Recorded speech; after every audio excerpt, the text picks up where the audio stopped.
തത്തുവിൻ്റെ homework book check ചെയ്തപ്പോഴാണ് GKയുടെ ഒരു assignment കണ്ടത് കേട്ടോ. ലിവിങ് തിങ്സിൻ്റെ പിക്ചേഴ്സൊക്കെ ഐഡൻറ്റിഫൈ ചെയ്ത് അത് പേസ്റ്റ് ചെയ്തിട്ട് കൊണ്ടുപോകണം. അസൈൻമെൻ്റ് എന്ന് കേൾക്കുമ്പോൾ എനിക്ക് എൻ്റെ കുട്ടിക്കാലമാണ് ഫസ്റ്റ് ഓർമ്മ വന്നത്. അതുകൊണ്ട് തന്നെ അവനെക്കാട്ടിലും എക്സൈറ്റ്മെൻ്റ് ആയിരുന്നു ഈ അസൈൻമെൻറ്റ് ചെയ്യാൻ വേണ്ടിയിട്ട് എനിക്ക്. അവനെക്കൊണ്ട് പിക്ചേഴ്സ് എല്ലാം സെലക്ട് ചെയ്ത് കട്ട് ചെയ്ത് വെപ്പിച്ചായിരുന്നു. പിന്നെ നെക്സ്റ്റ് ഡേ അവൻ ക്ലാസ്സിൽ പോയപ്പോൾ അതൊന്ന് ഓർഡറായിട്ട് കട്ട് ചെയ്യണമല്ലോ, നല്ല കറക്റ്റായിട്ട്. അപ്പോൾ അതൊക്കെ ഞാൻ ചെയ്തു വെച്ചു. അന്ന് അവൻ വന്നപ്പോൾ തന്നെ ഞാൻ ആദ്യം എടുത്തത് അസൈൻമെൻറ്റിൻ്റെയാണ് കേട്ടോ. കാരണം വേറൊന്നുമല്ല, സ്കൂളിൽ നമ്മൾ പണ്ട് 90s കിഡ്സൊക്കെ ആണെന്നുണ്ടെങ്കിൽ അസൈൻമെൻറ്റ് A4 ഷീറ്റ് എടുത്ത് അതിനകത്ത് ഇതുപോലെ പേസ്റ്റ് ചെയ്ത് 4 ചുറ്റിനും വരച്ച് ഫ്രണ്ട് പേജിൽ ഒരുപാട് ഡിസൈനൊക്കെ കൊടുത്ത് നമ്മൾ തിരിച്ച് ക്ലാസ്സിലെത്തിയിട്ട് നമ്മുടെ ഫ്രണ്ട്സിൻ്റെയും നമ്മുടെ അടുത്തിരിക്കുന്ന കുട്ടികളുടെ ഒക്കെ കമ്പയർ ചെയ്ത് നോക്കുന്ന ആ ഒരു പ്രവണത ആർക്കൊക്കെ ഉണ്ടായിട്ടുണ്ട്? ഞാൻ ചെയ്തിട്ടുണ്ട് കേട്ടോ. എനിക്കതൊക്കെ ഓർമ്മ വന്നേ.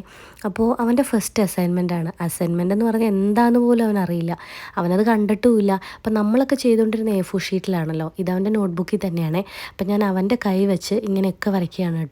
കളർ പെൻസിൽ യൂസ് ചെയ്യാവോ എന്നൊക്കെ അവനിങ്ങനെ ഡൗട്ട് ചോദിക്കുന്നുണ്ടായിരുന്നു. അപ്പം ഞാൻ പറഞ്ഞു അസൈൻമെൻറ്റിന് ചെയ്യാമെന്ന്. നമ്മൾ ഒരുപാട് ഭംഗിയിൽ കാര്യങ്ങളൊക്കെ ചെയ്തിട്ട് പോയിട്ട് നെക്സ്റ്റ് ഡേ നമ്മുടെ ക്ലാസ് ടീച്ചർ വന്നിട്ട് ഇതുപോലെ ഇത് നന്നായിട്ടുണ്ട് അല്ലെങ്കിൽ ഇതുപോലെ തന്നെ ചെയ്യണം എന്നൊക്കെ പറയുമ്പോൾ നമുക്ക് കിട്ടുന്ന ഒരു സാറ്റിസ്ഫാക്ഷൻ ഉണ്ടല്ലോ, അതൊരുപാട് അനുഭവിച്ച ആളാണ് കേട്ടോ ഞാൻ. എനിക്ക് തോന്നുന്നു പഠിക്കുന്നതിനേക്കാൾ നോട്ട് എഴുതുന്നതിനേക്കാളൊക്കെ എനിക്ക് ഭയങ്കര ഇൻട്രസ്റ്റ് ആയിരുന്നു ഈ അസൈൻമെൻറ്റ്, സെമിനാർ, അങ്ങനെയുള്ള കാര്യങ്ങളൊക്കെ, പ്രസൻറ്റേഷൻ, അങ്ങനെയുള്ള കാര്യങ്ങളിലൊക്കെ ഞാൻ ഏറ്റവും മുൻപന്തിയിൽ നിന്നിട്ടുണ്ട്. അപ്പോൾ അതുകൊണ്ട് തന്നെ തത്തുവിന് ഇങ്ങനെ ഒരു ടോപ്പിക്ക് വന്നപ്പോൾ അവനിപ്പോൾ UKGയിലാണ്. അപ്പോൾ ഒരു UKG സ്റ്റുഡൻറ്റിൽ വെച്ചിട്ട് ഏറ്റവും നന്നായിട്ട് ചെയ്യണം എന്ന് എനിക്ക് തോന്നി. അപ്പോൾ അവനെക്കൊണ്ട് തന്നെ ഞാൻ പേസ്റ്റൊക്കെ ചെയ്യിപ്പിച്ചു. 2-3 ഞാൻ ചെയ്തൊക്കെ കാണിച്ചു കൊടുത്തു. പിന്നെ ഈ പശ എടുത്തുള്ള ഒട്ടിക്കൽ പുള്ളിക്ക് ഭയങ്കര ഇഷ്ടമായതുകൊണ്ട് അവൻ തന്നെ കുറച്ച് കാര്യങ്ങളൊക്കെ ചെയ്തു കേട്ടോ.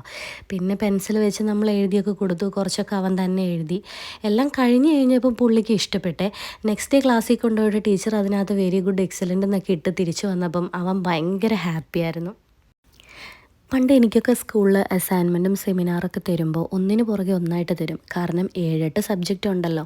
അപ്പോൾ ആ സമയത്ത് എൻ്റെ കൂടെയുള്ള കുട്ടികളൊക്കെ പറഞ്ഞ് കേട്ടിട്ടുണ്ട്, ഇത്രയും ഹോംവർക്ക് ഉണ്ട്, ഇത്രയും പഠിക്കാനുണ്ട്, അതിൻ്റെ ഇടയിൽ എങ്ങനെയാണ് ഈ സെമിനാർ അസൈൻമെൻറ്റൊക്കെ ചെയ്യണേ, എപ്പോൾ സമയം കിട്ടാനാന്നൊക്കെ.